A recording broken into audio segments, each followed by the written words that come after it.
अस्सलाम वालेकुम viewers, states of marketing podcast के अंदर आपको दोबारा वेलकम करते हैं। लास्ट वीडियो में हम लोग प्रॉपर्टी को डिफेंड कर रहे थे, वो वीडियो काफ़ी ज़्यादा लेंदी चली गई थी। हम लोगों ने बोला था इसको हम दो पार्ट्स के अंदर डिवाइड करेंगे। पार्ट 2 इसके लिए हम आपको लेके आएंगे। एज पर प्रॉमिस हम लोग पार्ट 2 के साथ हाजिर हो गए हैं। साकिब मिनहाज लिल्ला साहब हमारे साथ मौजूद हैं। कुछ जो क्वेश्चन हमारे रह गए थे, जो हमने पिछली वीडियो में नहीं कर पाए थे टाइम की कमी की वजह से, वो आज हम सर से करेंगे। तो आज की वीडियो स्टार्ट करते हैं। Welcome sir again. जी वामिक, थैंक यू। और दूसरा पार्ट 2 बड़ा ज़रूरी था क्योंकि उस दिन काफ़ी सवालात आप कह रहे थे रह गए हैं। चलें आज पार्ट 2 को फिर कंटिन्यू करते हैं। अच्छा सर, लास्ट वीडियो हम लोगों ने बनाई थी, अब आज भी हम लोग उसको स्टार्ट करेंगे। तो पहला क्वेश्चन तो मैं आपसे यही करना चाहूँगा कि इस रियल एस्टेट की फील्ड के अंदर, प्रॉपर्टी की फील्ड के अंदर आपको कितना टाइम हो गया है? जी वामिक, तकरीबन 10 साल मुझे प्रॉपर्टी के अंदर हो गए हैं। अच्छा, 2012-13 में मेरी एंट्री हुई थी प्रॉपर्टी में। फिर एक ट्रेनिंग सेशन था मेरा, उसके बाद फिर एक ग्रुप से मिलके मैं काम करता रहा, एक ग्रुप के साथ। फिर उसके बाद एक इंडिपेंडेंट प्लेटफॉर्म से मैंने काम शुरू कर दिया। जब शुरू किया तो स्टार्ट में इसका नाम शाइन मार्केटिंग से हमने इस कंपनी का आगाज़ किया। लेकिन शाइन जो लफ्ज़ है ना, इसके अंदर बड़े इश्यूज़ थे। गूगल पे रैंक नहीं कर पाता था, तो बाद में शाइन को चेंज किया और स्टेट सेफ मार्केटिंग कंपनी का नाम रख दिया। तो ये कुल मिला के तकरीबन 10 साल प्रॉपर्टी फील्ड में मुझे हो चुके हैं। अच्छा सर, माशाल्लाह 10 साल एक ह्यूज टाइम पीरियड होता है। अब इतने ह्यूज टाइम पीरियड के अंदर मैं ये जानना चाह रहा हूँ कि जो 10 साल का आपका रियल एस्टेट का एक्सपीरियंस है, इसके अंदर आपने अपनी ज़िंदगी में कभी देखा है कि किसी को लॉस हो रहा है? जैसे कि आज़ाद चाय वाला साहब बोलते हैं कि प्रॉपर्टी में लॉस होता है, तो आपके मुताबिक प्रॉपर्टी रियल एस्टेट के अंदर लॉस का फैक्टर है?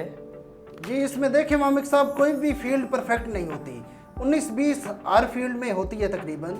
अच्छा, ये मैं आपको बिल्कुल स्टार्ट की बात बता दूं। जब मैं प्रॉपर्टी की फील्ड में आया था और एक ट्रेनिंग सेशन में था, तो ट्रेनिंग सेशन में जब बंदा होता है तो उस वक्त बिज़नेस को नहीं समझता, मार्जिनस को देखता है कि ज़्यादा से ज़्यादा मार्जिन होने चाहिए, अर्निंग ज़्यादा होनी चाहिए, क्लाइंटेज क्या है, ये क्या, ये चीज़ें बंदा नहीं देख रहा होता। तो मैंने तकरीबन 6 बुकिंग अपने सर्कल की किसी एक प्रोजेक्ट में करवा दी और उस्ताद से छुप के करवा दी। लेकिन बाद में उस्ताद को पता चल गया, उन्होंने बुलाया और पूछा, भाई ये सुना है 6 बुकिंग तूने फ़लाँ प्रोजेक्ट में करवाई हैं। मैं सिवाय मानने के मेरे पास कोई ऑप्शन नहीं था। तो मैंने बताया जी बिल्कुल करवाई हैं। तो उन्होंने सवाल किया कि क्यों करवाई हैं, तो उसका एक ही जवाब था मेरे पास कि वहाँ पे मार्जिन ज़्यादा मिल रहा था, इसलिए मैंने वहाँ पे बुकिंग करवा दी। तो उनका फिर जो है ना, एक नसीहत थी मुझे उस वक्त कि मार्जिन्स को नहीं देखो, क्लाइंटेज को देखो।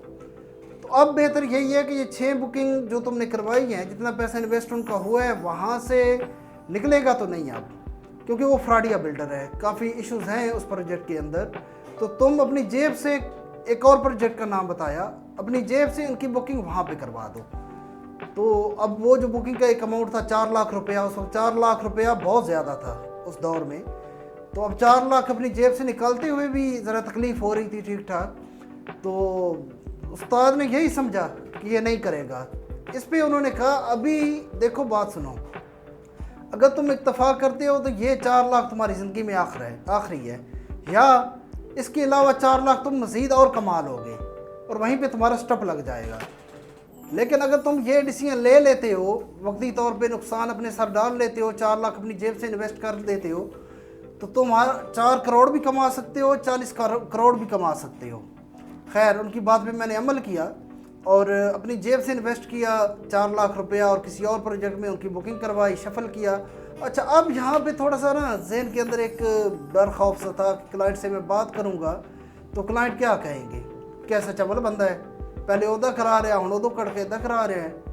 तो खैर, दिल पे पत्थर रख के क्लाइंट्स को जब मैंने बात की क्लाइंट से, तो इस चीज़ में वो बड़ा खुश हुए कि चलो तुम्हारी गलती थी, गलती की वजह से एक चीज़ हो गई, लेकिन इन टाइम तुमने हमें सेव कर लिया।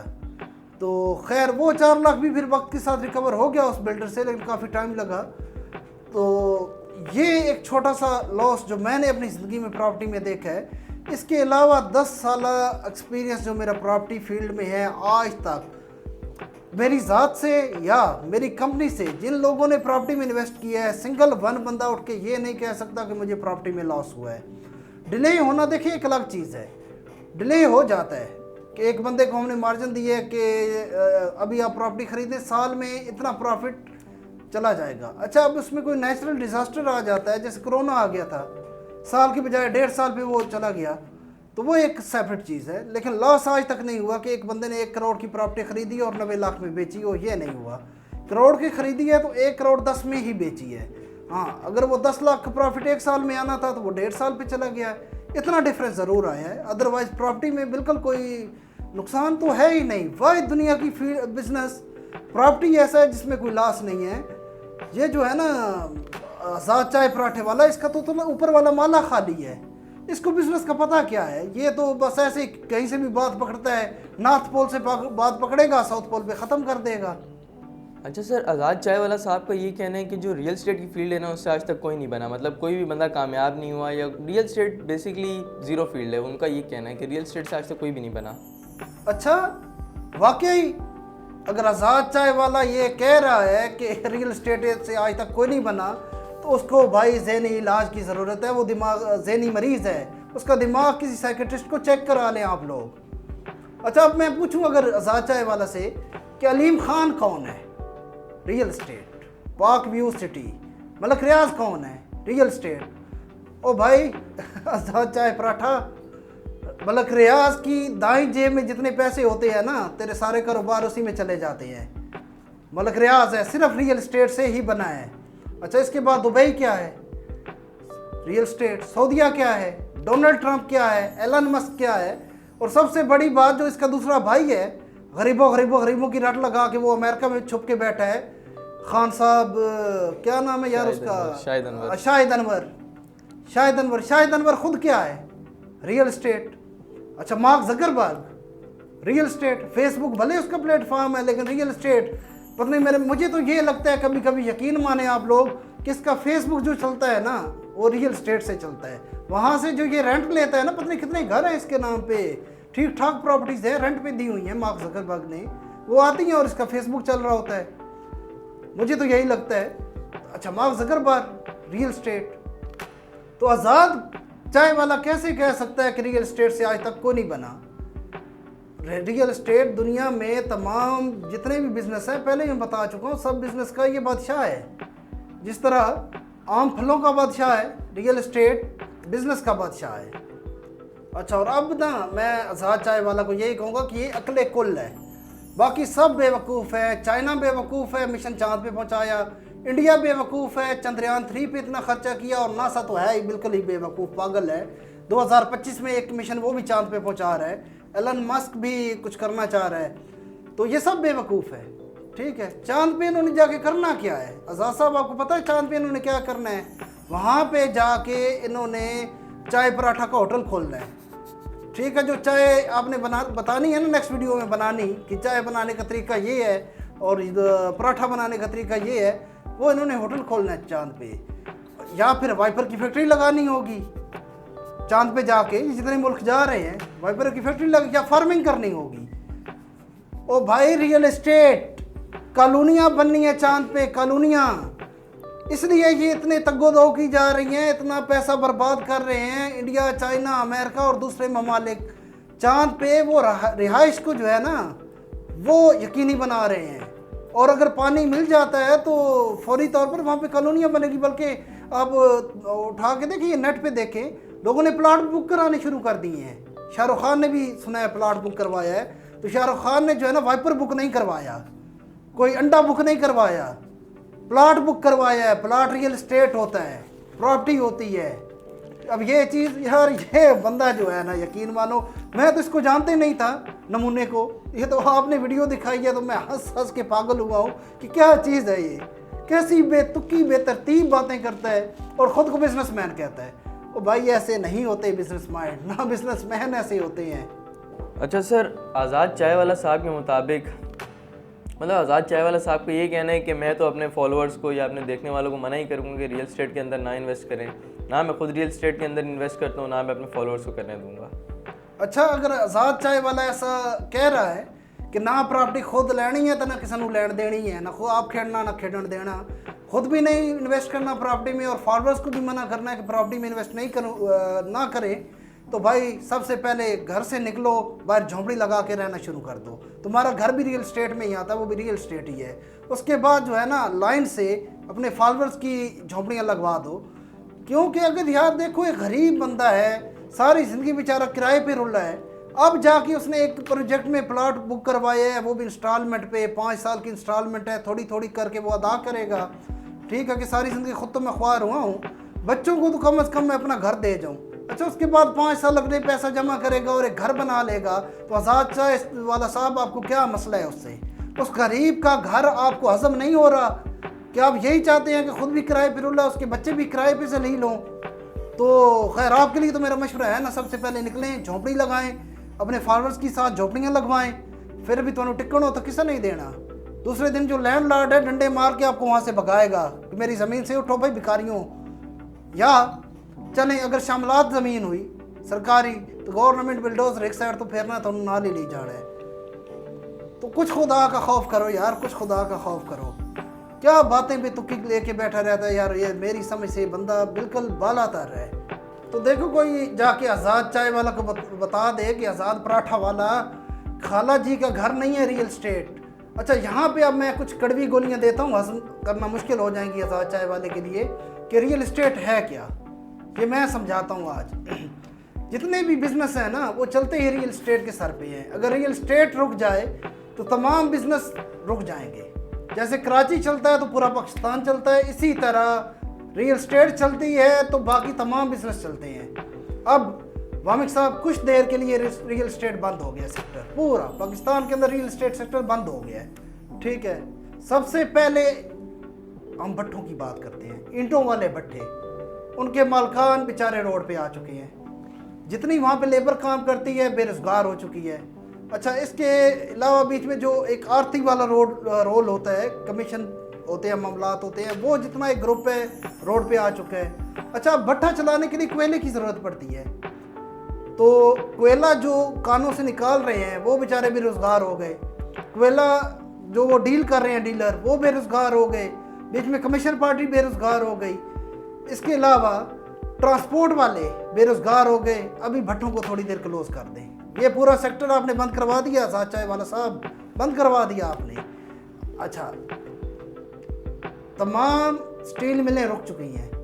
अगर सरिया बनना नहीं है, गार्डर टीआर बनने नहीं है, तो स्टील मिलों ने क्यों चलना है? ये तो रियल स्टेट की चीज़ें हैं। रियल स्टेट में सरिया यूज़ होता है, वाइपर में सरिया यूज़ नहीं होता, रियल स्टेट में यूज़ होता है। अब स्टील मिलें भी बंद करवा चुके हैं आज़ाद चाय वाला साहब। सीमेंट की फैक्ट्रियाँ वो भी बंद करवा दी। अच्छा, अब सीमेंट से जुड़े जितने भी लोग हैं, अच्छा सीमेंट में जो रॉ मटेरियल यूज़ होता है, जो चूना पत्थर ये वो, जितने लोग इनसे जुड़े हुए हैं वो सब बेरोजगार आज़ाद चाय वाला साहब की वजह से, क्योंकि इनके मशवरे पे अमल कर लिया था कि रियल स्टेट में इन्वेस्ट नहीं करना, रियल स्टेट को तो चलने ही नहीं देना। तो रोड पे ला के खड़ा कर दिया उनको भी। लकड़ी वाले, लकड़ी का रियल स्टेट में बड़ा रोल है, बड़ा काम होता है लकड़ी का, कारपेंटर्स का, उनको भी आज़ाद चाय वाला ने बेरोजगार कर दिया है। हालांकि वाइपर में लकड़ी का जो वो डंडा होता है ना, लकड़ी का होता है, ऊपर प्लास्टिक शीट चली होती है। खैर, वो भी इन्होंने रूल बदल दिया, पाइप लगा दिया, चलो ठीक है। लेकिन रियल एस्टेट में लकड़ी का रोल है, जहाँ पे है अब वहाँ पे लकड़ी का ही रोल है। अगर किचन कैबिनेट बनने हैं तो वो लकड़ी के ही बनते हैं। ठीक है, वो हम सीमेंट के नहीं बना सकते। खैर, सीमेंट तो पहले ही आप बंद करवा चुके हैं पूरी इंडस्ट्री। अब क्या मैं कहूँ, लकड़ी वाले भी सारे बेरोजगार, तमाम लोग बेरोजगार हो चुके हैं जो लकड़ी का काम करते हैं आज़ाद चाय वाला के कहने पे, उनके मशवरे पर अमल करके। इसके अलावा ऑफिस, जितने लोग ऑफिस चाहे रेंट पे है चाहे ख़रीद के बैठे हैं, रेंट पे भी है तो वो रियल स्टेट है, ख़रीद के बैठे हैं तो रियल स्टेट है। सबको निकालो भाई आज़ाद, सबको निकाल दो कि रियल स्टेट में इन्वेस्ट क्यों किया, निकलो भाई। रोड पे झोंपड़ी लगाओ, सॉरी रोड पे छतरी लगाओ और छतरी के नीचे कुर्सी लगाओ, छोटा सा टेबल लगाओ, वहाँ बैठ के कारोबार करो। दफ्तरों में बैठ के क्यों कर रहे हो, वो तो रियल स्टेट है। और सबसे पहले खुद अपना ऑफिस खाली करें, आपको यही चाहिए। अब रियल स्टेट के खिलाफ आप निकले हैं, घर भी खाली करें और ऑफिस भी खाली करें। मुखालफत करें तो फिर पूरी करें। अच्छा, इसी तरह फिर जो हमारे पेट्रोल पंप के मालकान हैं वो भी बेचारे खसारे में चले जाएंगे, क्योंकि अगर हम यूसेज देखें तो 40% ट्रांसपोर्ट जो है ना वो सिर्फ रियल स्टेट के लिए चलती है। कोई सरिया लेकर आ रहा है, कोई सीमेंट लेकर जा रहा है, कोई कुछ लेके आ जा रहा है। ट्रांसपोर्ट 40% रियल स्टेट के साथ अटैच है, 60% बाकी आप देख लें तो वो पैसेंजर गाड़ियाँ और ये वो बाकी भी ट्रांसपोर्ट है। अच्छा, ट्रांसपोर्टर सारे बेरोजगार जो रियल एस्टेट से जुड़े हुए हैं, और पेट्रोल पंप कैसे चलेंगे जब किसी ने पेट्रोल डलवाना ही नहीं है, गाड़ी रियल एस्टेट के लिए चलनी ही नहीं है, तो उनको एक अलग खसारा। आखिर पे मैं यही कहूँगा, आज़ाद साहब दुबई जाएं और बुर्ज खलीफा को भी गिरा दें, सिरे से ख़त्म कर दें, वो भी रियल एस्टेट है यार। और दुबई से पहले पूछ लें कि सियाहत पे जितने लोग आते हैं दुबई को प्रॉफिट कितना हो रहा है। तो ये चंद जो है ना कड़वी गोलियां थी आपके लिए। रियल एस्टेट के आप खिलाफ निकले थे, लेकिन ये सारे बिजनेस बंद होंगे। अगर रियल एस्टेट बंद होगी तो इसमें से कोई भी नहीं चलेगा। और ये चंद गोलियां हैं, क्योंकि टाइम की कमी है। मैं गिनवाना शुरू हूँ तो 4 घंटे मैं वीडियो रिकॉर्ड कर सकता हूँ रियल एस्टेट के फ़वाइद पे और इनसे जुड़े तमाम बिजनेस पे। अच्छा सर, जो बिजनेसेस आज़ाद चाय वाला साहब बताते हैं आपके मुताबिक वो सही हैं या गलत हैं? जी वामिक साहब, जो बिज़नेस आज़ाद चाय वाला बताता है ना, हमारी नज़र में सारे ठीक है। अगर वो अंडे बेचना सिखा रहा है तो ठीक है, अंडे बेचना प्रॉफिटेबल बिजनेस है। अगर बकरियां पालना सिखा रहा है या भेड़ें पालना, तो लोग भेड़ें बकरियां पाल के फ़ायदा उठा रहे हैं उनसे। हमारा तो किसी चीज़ से कोई डिनाई नहीं है, जितने ये बिज़नेस बताता है। डिनाई है तो सिर्फ इसकी सोच से है, इसके माइंड सेट से है कि कितना नेगेटिव इसका माइंड सेट है।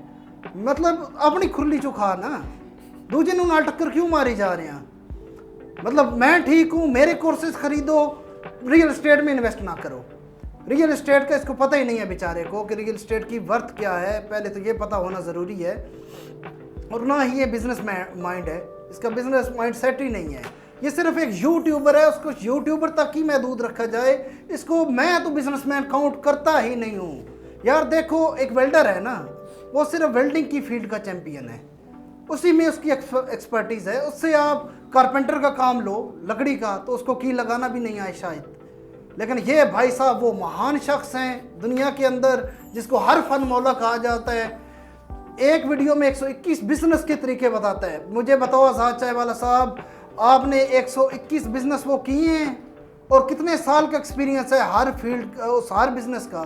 चलो 10 बिजनेस अगर ये बताए और हर बिजनेस में 5 साल का तजर्बा बताए। पहला बिजनेस जो उसने 45 साल पहले किया था ना, अब वो चेंज हो चुका है। वक्त के साथ तब्दीली आ जाती है। तजर्बा इसका कख नहीं है, एक्सपर्टीज़ इसके पास कुछ नहीं है। ये सिर्फ एक यूट्यूबर है, सिर्फ इसको अपना मंजन अपना चूरन बेचना आता है, व्यूअरशिप और फ्री कोर्सेज। वो इससे ख़रीदते जाओ, रियल एस्टेट में इन्वेस्ट ना करना। क्योंकि रियल एस्टेट जो है ना, जब अप होती है तो तमाम बिजनेस फीके पड़ जाते हैं, लोग कहीं इन्वेस्ट ही नहीं कर रहे होते। अब ये इसने सिर्फ ये व्यूज़ लेने का एक इसका तरीका है और कुछ भी नहीं है। ये हथकंडा इस्तेमाल करता है कि रियल एस्टेट के ख़िलाफ़ बोलूँगा तो ज़्यादा लोग, जिसके पास 4 पैसे बचते हैं ना, वो रियल एस्टेट में ही इन्वेस्ट करता है। तो ये हथकंडा इस्तेमाल करता है कि उधर ना मैं करवाऊँ, अपने कि मैं कोर्स भेज दूँ और ये एक मैं मिर्च मिसाला के साथ अपने व्यूज़ बढ़ा लूँ। और इसके अलावा तो रियल एस्टेट को ये जुटला ही नहीं सकता। मज़ीद कोई शक है तो आमने सामने बैठ के डिबेट कर सकता है। अच्छा, अब एक बात है कि बेचारा मियाँ नवाज शरीफ, इस मुल्क का प्राइम मिनिस्टर, मुल्क से बाहर है। किस वजह से बाहर है? Real estate. अगर रियल एस्टेट की वर्थ ना होती, एवन फील्ड रेफरेंस क्या है? एवन फील्ड फ्लैट्स हैं ना जो लंदन में ख़रीदे हैं। अगर रियल एस्टेट की वर्थ ना होती तो वो फ्लैट्स ना ख़रीदता, आज बेचारा ख्वार ना हो रहा होता। और मज़े की बात, उसने आज़ाद चाय पराठा वाले की वीडियो नहीं देखी, नहीं तो क्यों खरीदना था फ्लैट, क्यों रियल एस्टेट में इन्वेस्ट करना था। वाइपर की एक फैक्ट्री लगा लेता 25,000 में। मतलब कितने करोड़ों डॉलर खर्च करके वो रियल एस्टेट खरीद के फंस गया बेचारा। तो आज़ाद साहब बिल्कुल ठीक जा रहे हैं आप। नवाज शरीफ से भी रब्ता कर लेना चाहिए था टाइम से, उन्होंने भी इन्वेस्ट कर दिया। अब क्या करें बेचारे, वीडियो आपके ना देख सके। अच्छा सर, आज़ाद चाय वाला साहब की मैं एक वीडियो देख रहा था, उसमें वो कह रहे हैं कि उनके किसी दोस्त के अब्बा ने कहीं 3 घंटे की मुसाफत पर जाके कोई प्लॉट ख़रीदा तो उनके पैसे फंस गए हैं। तो इस वजह से वो बता रहे थे कि यार प्रॉपर्टी में इन्वेस्ट नहीं करना चाहिए। इसके बारे में आपको क्या कहना है सर? इसके बारे में मेरा वामिक सिर्फ ये कहना है कि आज़ाद चाय पराठा वाले को जियोग्राफिकल इल्म की भी बड़ी अशद ज़रूरत है। भाई देखो यार, एक बंदा रावलपिंडी में रहता है, वहाँ से वो निकला है 3 घंटे में तो फैसलाबाद पहुँच जाता है। अगर उस तरफ मुँह कर दे तो 3 घंटे में वो तुरखम बॉर्डर क्रॉस कर देता है, पिशावर से भी आगे निकल जाएगा, तुरखम बॉर्डर पे पहुँच जाएगा। इनने कितना 3 घंटे का सफ़र करके जाकर प्लाट ले लिया है। अच्छा, फिर जो उसके दोस्त के वालिद मोहतरम ने प्लाट लिया है तो उसके दोस्त के वालिद की गलती है कि उसने ऐसी जगह पे प्लाट क्यों लिया है। क्या मशवरा किया था किसी से, किसी कंसल्टेंट से राय ली थी कि अपनी मर्जी से ही जाके जनाब पैसा वहाँ पे ठोक दिया? गलती तो उसके वालिद की है, इसमें रियल एस्टेट की क्या गलती, प्रॉपर्टी की इसमें क्या गलती? अच्छा सर, पहले तो जहाँ तक मुझे याद है आज़ाद चाय वाला साहब एतराफ़ ही नहीं करते थे कि इनकी कोई प्रॉपर्टी है, इन्होंने रियल एस्टेट में इन्वेस्ट भी किया हुआ है। लेकिन लास्ट इनकी कुछ वीडियोस में ऐसा देखा है जिसमें इन्होंने खुद एतराफ़ किया कि मेरे पास ठीक ठाक प्रॉपर्टीज़ हैं और मैंने ठीक ठाक इन्वेस्टमेंट की हुई है रियल एस्टेट के अंदर। हाँ, तो यही तो बात है, उस पराठे वाले के कोलो फेल में तजाद है। और ये उसने एतराफ़ नहीं किया, उससे एतराफ़ करवाया गया है। अगर last of state safe marketing का जो फैमिली कॉमेडी शो है प्रॉपर्टी कचहरी, उसके अंदर हमने बेनकाब किया उसको, उसकी प्रॉपर्टी उसको निकाल के दिखाई है, दुबई के अंदर क्या है, पाकिस्तान के अंदर क्या है। ये तो हमने जब निकाली है तो एतराफ़ तो फिर उसने अब करना ही है सबके सामने। और ठीक ठाक प्रॉपर्टीज इसकी हैं, खुद तो खरीदी हुई हैं, दूसरों को मना करता है, या तो खुद भी नहीं खरीद। अच्छा, फिर आगे से लॉजिक बढ़े देता है, नहीं मैं तो कहता हूँ रेंटल खरीदो। अब एक बंदे का बजट ही 2 लाख का है, वो मतलब 1.5 करोड़ का फ्लैट कहाँ से खरीदे कि उसको रेंट आए हर महीने? उसके बजट ही 2 लाख रुपया है, तो वो इंस्टॉलमेंट पे जाके किसी प्रोजेक्ट में खरीदेगा। अब बिल्डर बेवकूफ़ है कि 2 लाख में उसके हवाले एक फ्लैट कर दे 1.5 करोड़ का। ऐसा तो बिल्डर नहीं करते। अच्छा, जिसने वो फ्लैट लिया है जो अभी 1.5 करोड़ का है, उसने बुकिंग कितने में करवाई? उस वक्त क्या रेट था उसका? जब वो बिल्डिंग बनी भी नहीं होगी उस वक्त, बुकिंग पहले से स्टार्ट हो जाती है, उस वक्त जाके रेट देखें। इसी तरह 2 लाख के बजट से किसी बंदे ने वो बुक करवाया होगा फ्लैट, बाद में बिल्डिंग बनी, वक्त के साथ उसने किस्तें दी, बाद में उसको पोजीशन मिला। तो ये तो प्रॉपर प्रोसीजर है रियल एस्टेट का। लेकिन अब ये चाय पराठे को कौन बताए? अच्छा सर, आज़ाद चाय वाला साहब का ये भी कहना है कि यार आप लोग दुबई में जाके इन्वेस्ट करो, पाकिस्तान में इन्वेस्ट नहीं करो। पाकिस्तान में लुटेरे बैठे हुए, अगर पाकिस्तान में इन्वेस्ट करोगे तो लुट जाओगे। मतलब वो टोटली बोलते ही नहीं है कि पाकिस्तान में इन्वेस्टमेंट नहीं करो, दुबई में जाके इन्वेस्ट करो अपना पैसा। यार इस बंदे की एक ज़बान ही नहीं है वाकई। आप इसकी एक वीडियो उठा के देखो तो ये कहेगा पाकिस्तान में फ्रॉडी हैं, यहाँ इन्वेस्ट नहीं करो, दुबई में करो। दूसरी वीडियो उठा के देख, उसमें रो रहा होगा मेरा जो है दुबई वालों ने घर गिरा दिया, मेरा दुबई वालों ने फ्लैट छीन लिया, मेरी प्रॉपर्टी दुबई वालों ने जब्त कर ली। एक वीडियो आई है, रील ही आई है, आप लोग देखें जाके। हर वीडियो में इस बंदे का एक बयान चेंज होता है। और मैं दुबई में क्या मतलब, जो आपने वैसे सवाल किया है कि दुबई में इन्वेस्ट करें, अच्छा दुबई में कौन जिसके पास 1 लाख रुपया पड़ा है वो जाके दुबई में इन्वेस्ट करे? वो उस बेचारे को तो टिकट नहीं आएगा, विजिट वीज़ा नहीं आएगा, वो कहाँ से जाके दुबई में इन्वेस्ट करेगा? और दुबई में इन्वेस्ट करना कोई खाला जी का घर है? अच्छा, फिर ये कहता है जी रेंटल वैल्यूज़ ज़्यादा है दुबई की। और दुबई का अब जो मैंने ये लास्ट एक वीडियो भी बनाई थी कि इमार साउथ ने कुछ उर्बाना हाउसेज लॉन्च किए हैं। 10 करोड़ का एक वो टाउन हाउस है, एक टाउन हाउस, और उस पर अगर रेंट आता भी है आपको तो हार्डली 5 लाख तक का आपको रेंट मिलता है। पाकिस्तान में रेंट ज़्यादा है। अगर आपको ये ऐसा फ्लैट जिसकी मालियत 10 करोड़ है तो 5 लाख से ज़्यादा उसका रेंट जाता है, बड़े आराम से जाता है। तो इसको ना तो बेचारे को प्रॉपर्टी का पता, ना इसको दुबई का पता है। दुबई का भी इसको कुछ नहीं पता नहीं आप किस एजेंट के हाथ चढ़ा है, और उसने दुबई में भी इसको फुदू लगा दिया है। अब उसमें भी बैठा रो रहा है जी मेरा दुबई में भी घर गिरा दिया है। भाई गलतियाँ आप लोग खुद करते हो, प्रॉपर्टी गलत नहीं है। और तुम्हारी अपनी वीडियो के नीचे तुम देखो, अगर 500 कमेंट्स हैं तो 400 बंदा लिख रहा है तुम खुद फ्रॉडी हो, क्योंकि लोगों का पैसा इसने बर्बाद करवाया है। ये बिजनेस बता के एक्सपर्टीज इसके पास है नहीं, बस बता देता है ये बिजनेस करो, लोग पैसा लगा के शुरू करते हैं, बेचारे नुकसान कर बैठते हैं। जितने भी यूट्यूबर्स आप देखें ना जो प्रोफेशनली जुड़े हुए हैं, तो एक ही फील्ड को लेके चल रहे हैं, उसकी प्रॉपर ब्रीफ दे रहे हैं, मुकम्मल ब्रीफ दे रहे हैं। अगर उनको फॉलो करके कोई बिजनेस कर रहा है तो वो कामयाब है। ये बस बता देता अंडे शुरू करो, अंडों को क्या करें, अंडों का आमलेट बनाएं, करें क्या, आगे कुछ नहीं बताएगा, सेल्स कुछ नहीं बताएगा।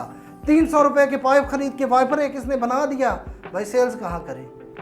तो ये चीज़ें जो है ना इसकी समझ से बालातर हैं। बस मज़ीद मैं कुछ नहीं कहूँगा। अच्छा, आज़ाद चाय वाला साहब का ये भी कहना है कि वो एक वीडियो इस तरह की बनाएंगे जिसके ऊपर वो प्रॉपर्टी के ऊपर सालाना आई थिंक 35% प्रॉफिट कमाने का तरीका बताएंगे। फिर वो एक और वीडियो बनाएंगे जिसके ऊपर वो तकरीबन 100% प्रॉपर्टी के थ्रू प्रॉफिट कमाना 1 साल के अंदर सिखाएंगे। जी जी जी बिल्कुल। अब भाई है ना मुद्दे की बात, जो इसका मेन चूरन है वो चूरन ही ये है। मैंने भी वो वीडियो मुझे दिखाई है किसी ने, स्टाफ मेंबर ने, जिसमें ये आज़ाद चाय पराठा वाला कह रहा है जी अब मैं आपको प्रॉपर्टी सिखाऊंगा, ठीक है। मिसाल तो मेरे जहन में आई है, खैर मैं पेंडिंग रखता हूँ। अच्छा, मैं आपको प्रॉपर्टी सिखाऊंगा कि प्रॉपर्टी से सालाना 100% मुनाफा कैसे कमाया जा सकता है। मैं हूँ आज़ाद चाय वाला, मैं तो कहूँगा आज़ाद चाय पराठा वाला। कल तक जो खुद रोता फिर रहा है प्रॉपर्टी में इन्वेस्ट नहीं करना, प्रॉपर्टी में पैसा फांस जाता है, आज वो बताएगा कि प्रॉपर्टी से 100% कैसे कमाया जा सकता है। ये तो मतलब एक रियल एस्टेट के जो पिलर्स बैठे हैं, तारक मुनीर अहमद साहब हो गए, इमरान इस्माइल हो गया, कशान महफूज हो गया, चलो कशान महफूज तो नया बच्चा है, या इसके अलावा अलीम खान या मलक रियाज, उनके मुंह पे एक तमाचा है। 100% प्रॉपर्टी में कमाया ही नहीं जा सकता सालाना।